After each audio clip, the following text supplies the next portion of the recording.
Jésus before Bethléem. Introduction. Cher Père, nous te disons merci pour cette opportunité et la proportion de regarder dans ta parole. Nous invitons l'enseignant de l'Église, le Saint-Esprit d'accomplir son ministère comme nous nous assemblons. Seigneur, nous te demandons d'oindre la parole qui sort de ma bouche pour qu'elle trouve des racines dans les cœurs de toute personne qui va l'écouter. Père, je te prie pour l'illumination, la révélation, la compréhension dans la pensée de tous ceux qui vont l'écouter. Seigneur, je te remercie de m'avoir fait ministre du Nouveau Testament et je te dis merci pour le succès de ce message du fait que le Saint-Esprit est l'enseignant. Merci Seigneur, cela ne dépend pas de moi mais tout dépend de toi, et tu es fidèle. Nous te donnons la louange et te rendons grâce dans le nom de ton Fils Jésus-Christ. Amen. Gloire à Dieu. Dans cette leçon, nous voulons parler de Jésus avant Bethléem, et non des prophéties à son sujet, mais lui. Où était Jésus avant Bethléem? Que faisait-il? Est-ce important? C'est un sujet intéressant. Mais, il est aussi d'une importance vitale. Il y a de nombreuses raisons pour lesquelles nous devrions étudier ce sujet que nous mentionnerons plus tard mais, parlons mentionner la raison la plus importante d'abord, pour s'assurer que nous savons qui est Jésus, le Jésus de la Bible. Matthieu 24 versets 23 à 24. Il est important que nous comprenions Dieu et la nature de Dieu, autant que cela est possible pour nous à ce stade dans notre existence. Dans la Bible, Dieu s'est identifié et révélé comme un seul Dieu. Deutéronome 6 verset 4. Le mot hébreu pour un utilisé ici signifie un uni, Nombre 13 verset 23. Genèse 2 verset 24. Dieu est un Dieu qui se manifeste simultanément en trois personnes, le Père, le Verbe et le Saint-Esprit. C'est le mystère de la divinité, le mystère de ce qu'on appelle la Trinité. Le mot Trinité n'est pas trouvé dans la Bible mais la doctrine est. Jésus n'est pas venu à l'existence à Bethléem. En tant que Dieu Tout-Puissant, en tant que deuxième personne de la Trinité, Jésus n'a ni commencement ni fin.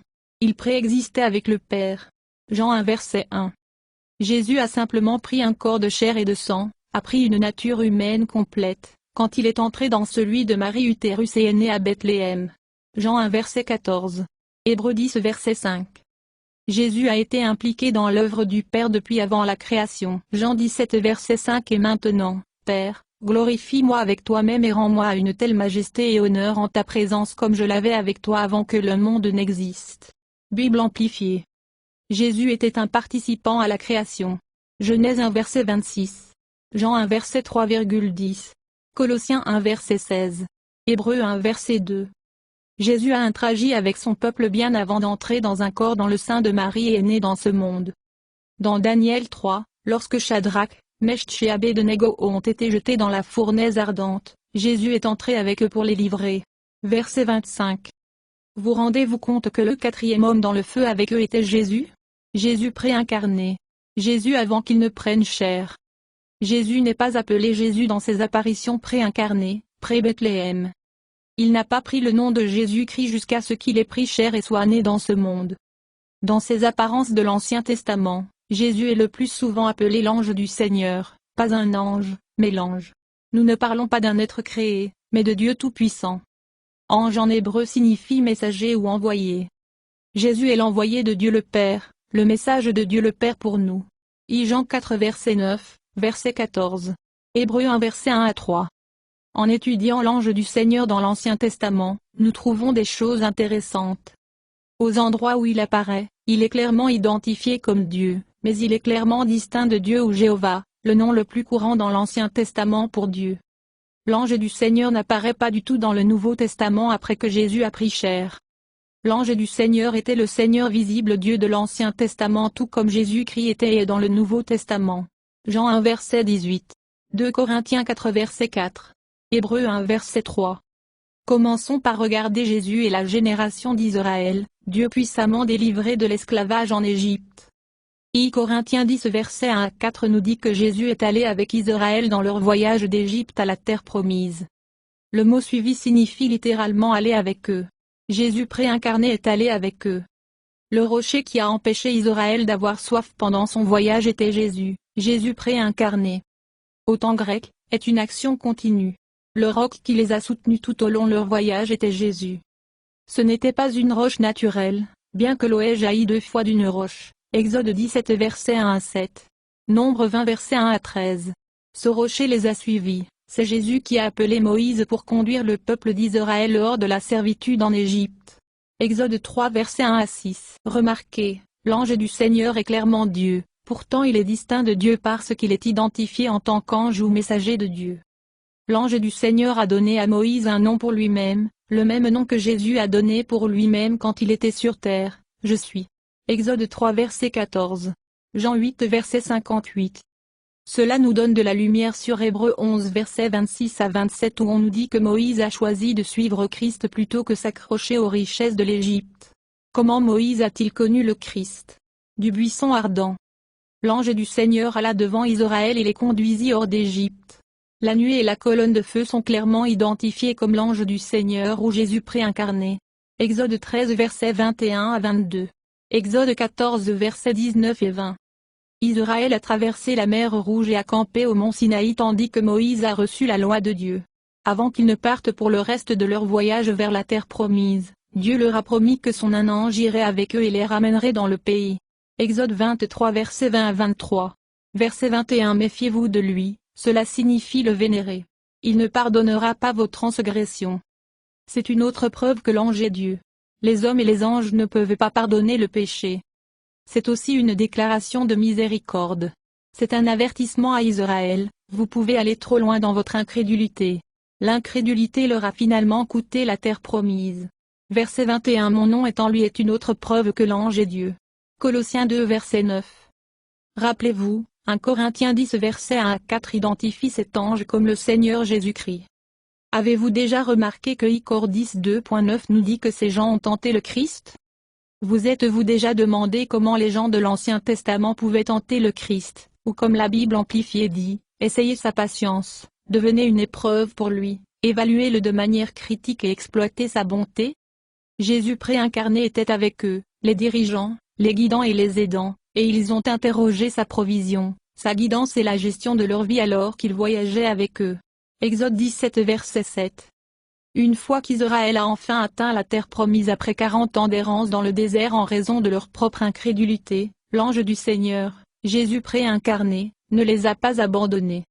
Rappelez-vous, dans Exode 23 verset 23, Dieu a promis que son ange, Jésus préincarné, les amènerait dans la terre, et, il l'a fait.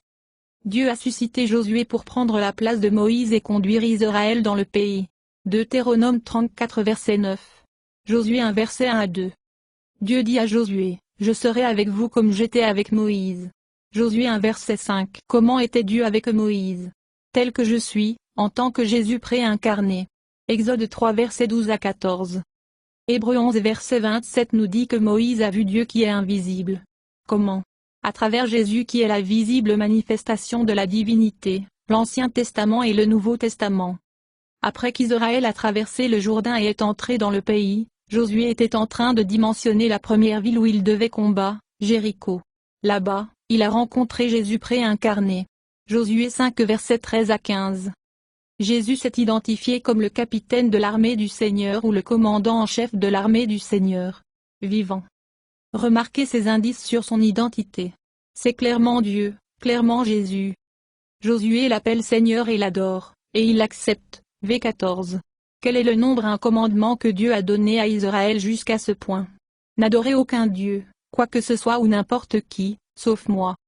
On a dit à Josué que la terre elle-même était sainte, tout comme l'était Moïse lorsque Jésus lui apparut dans le buisson ardent. Exode 3 verset 5. Apocalypse 19 verset 11 à 14 identifie Jésus comme le capitaine de l'armée du Seigneur. Pourquoi le Seigneur Jésus s'est-il montré à Josué de cette manière? Israël a des batailles à livrer. Ils sont l'armée du Seigneur dans l'Ancien Testament. Jésus était là pour les aider à gagner. Nous trouvons Jésus préincarné dans le livre des Juges. Le livre des Juges traite des 350 premières années d'Israël dans la terre promise. Ce n'est pas une histoire agréable. Israël s'est à plusieurs reprises détourné de Dieu et a adoré les dieux du peuple autour d'eux. Chaque homme a fait ce qui était juste à ses propres yeux est la phrase clé de cette période. Quand Israël a adoré de faux dieux, Dieu a permis à son peuple d'être conquis par l'invasion. Les gens finiraient par crier pour la délivrance, et à chaque fois, le Seigneur a suscité des juges qui ramèneraient le peuple à Dieu et à la liberté. Juges 2 versets 8 à 19. Israël a commencé à faire des compromis presque dès leur arrivée dans le pays en ne chassant pas les tribus hors de la terre comme Dieu leur avait ordonné de faire. Juge 1 versets 19 à 21, 27,29 à 34. L'ange du Seigneur parla à Israël et leur dit les conséquences de leur désobéissance. Juge 2 versets 1 à 5. Notez, c'est le même ange qui les a conduits hors d'Égypte, Jésus préincarné. Au fil des années, Dieu a suscité 15 juges différents pour amener Israël à Dieu. 2 d'entre eux étaient spécifiquement appelés par l'ange du Seigneur, Jésus préincarné. Parce qu'Israël s'est détourné de Dieu, Dieu a permis aux Madianites de les rattraper et de les appauvrir pour 7 temps. Juge 6 versets 1 à 6. L'ange du Seigneur, Jésus préincarné, est apparu à Gédéon et lui a dit qu'il envoyait Gédéon doit délivrer le peuple d'Israël des Madianites. Juge 6 verset 11, 12,14. Comment savons-nous qui est l'ange du Seigneur? Remarquez les similitudes avec l'appel de Moïse. L'ange a dit, « Je vous envoie, je serai avec toi. » Verset 16. Je serai avec toi et littéralement, je suis sera avec toi, le même nom utilisé dans Exode 3 verset 13. C'est le même ange qui est apparu à Moïse et a délivré l'Égypte. Remarquez la question que Gédéon a posée en verset 13 « Si le Seigneur est avec nous, pourquoi ne voyons-nous pas de miracle comme notre peuple l'a fait en Égypte ?» Remarquez, le Seigneur a donné un signe pour valider le message comme il l'a fait à Moïse. Versets 17-21. Exode 4 versets 1 à 9. Remarquez, Gédéon savait qu'il avait vu Dieu et il avait peur de mourir. Verset 22,23. Gédéon a réussi par la grâce de Dieu. Mais, après sa mort, Israël a commencé à adorer des idoles encore, a été opprimé à nouveau, et Dieu a dû susciter plus de juges. Juge 8 verset 33. L'un de ces juges était Samson. Juge 13. Israël avait été sous le contrôle des Philistins pendant 40 ans lorsque l'ange du Seigneur est apparu à la femme de Manoah, une femme stérile, et lui a dit qu'elle aurait un fils qui délivre Israël des Philistins. Versets 1 à 5. Elle l'a dit à son mari et il a prié pour que l'ange revienne avec plus d'instructions. L'ange est revenu, versets 8 à 11. Qui était cet ange du Seigneur? Il devait avoir l'air humain, et initialement, Manoah et sa femme ne réalisaient pas que c'était Dieu. Mais, quand ils lui ont offert de la nourriture, l'ange a dit qu'il préférerait un sacrifice, et il a reçu un sacrifice de leur part. Verset 15,16. Alors que le sacrifice brûlait, l'ange s'éleva dans les flammes. Ils réalisèrent que c'était Dieu et a eu peur qu'il meure. Verset 19-22. Lorsqu'ils ont demandé à l'ange son nom, il a dit, c'est secret, v18. Le secret est littéralement merveilleux. C'est le même mot utilisé en référence au Christ dans Ésaïe 9 verset 6. L'ange des paroles du Seigneur s'est réalisé et Samson est né. Verset 24,25. Nous n'avons fait qu'effleurer ce sujet. Le temps ne nous permet pas de regarder comment Jésus préincarné a marché et parlé avec Abraham et a parlé avec Abraham, ou ce qu'il a fait pour Jacob et Joseph, comment il les a aidés. Le temps ne nous permet pas de regarder David et Jésus préincarné, ou Jésus comme le grand berger de l'Ancien Testament ainsi que le Nouveau Testament. Le temps ne nous permet pas de regarder comment Jésus préincarné a intercédé pour Israël ou a dit le prophète Zacharie à propos de sa seconde venue. Mais, nous avons examiné suffisamment de choses pour élargir notre compréhension de Jésus-Christ. On nous dit de venir hardiment à Dieu pour obtenir de l'aide dans notre temps de besoin. Hébreux 4 verset 16. Combien de foi et de confiance vous avez en Dieu est directement lié à combien vous connaissez de lui depuis sa parole. Psaume 9 verset 10. Rome 10 verset 17. En prenant le temps de regarder Jésus avant Bethléem, nous construisons notre foi en sa puissance et en sa volonté de l'utiliser en notre nom. On nous dit à de nombreux endroits dans la Bible de magnifier le Seigneur. Psaume 34 verset 3. Magnifier signifie agrandir. En regardant Jésus avant Bethléem, nous avons agrandi notre image de Jésus, augmentant notre foi. En conclusion, terminons en énonçant brièvement plusieurs autres raisons pour lesquelles il s'agit d'un sujet vital à étudier. Regardez ce que Jésus préincarné, a fait pour son peuple. Il a appelé les gens, a donné du pouvoir aux gens, a conduit et guidé les gens, leur donnait des directives, leur fournissait des provisions, accomplissait les promesses du Père. Il a fait cela pour les personnes imparfaites qui ont fait des erreurs, certaines d'entre elles étaient grandes. Il a fait cela pour les gens qui l'ont combattu à chaque étape du chemin. Que fera-t-il pour vous qui avez le cœur à le servir? Jésus-Christ est le même hier, aujourd'hui, et pour toujours. Hébreux 13 verset 8. Pensez à quel acte d'amour cela a été pour Jésus, le Dieu qui fendit la mer Rouge, de devenir un homme. Qu'est-ce qu'un acte d'amour? C'était pour le Père de l'envoyer à cela. Il a mis de côté toute cette gloire et ce pouvoir pour s'unir à notre humanité afin qu'il puisse mourir pour nous. Hébreux 2 versets 9 à 4.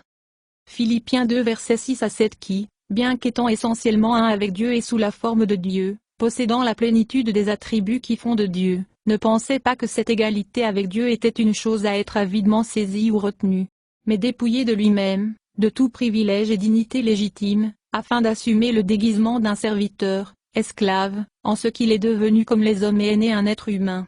Bible amplifiée. Si le Père et la Parole, le Fils, sont allés dans ces longueurs pour nous quand nous étions leurs ennemis, qu'est-ce ne le ferait-il pas pour nous maintenant? Romains 5 verset 10. 8 verset 32. Alors que vous célébrez Noël cette année, souvenez-vous de ces choses et louez et remerciez Dieu pour elles. Dieu est génial. Ma prière est que par ces leçons chacun de nous sera inspiré pour marcher comme Jésus a marché. Laissez Jésus vous faire confiance à travers sa parole, la Bible. Merci Seigneur pour votre merveilleuse parole que tu as choisie pour que ça passe par moi. Merci Seigneur de choisir des fils et des filles d'être conformes à l'image de Jésus-Christ et d'être faits comme tes enfants en caractère et en puissance, pour tout ce qu'on entend. Que cette leçon puisse nous donner le désir de rechercher et de grandir en Jésus-Christ dans cet endroit. Seigneur, nous vous remercions et nous vous servons sur votre scène, notre désir c'est de demeurer en toi au nom de ton Fils Jésus-Christ. Amen. Louez le Seigneur, louez le Seigneur.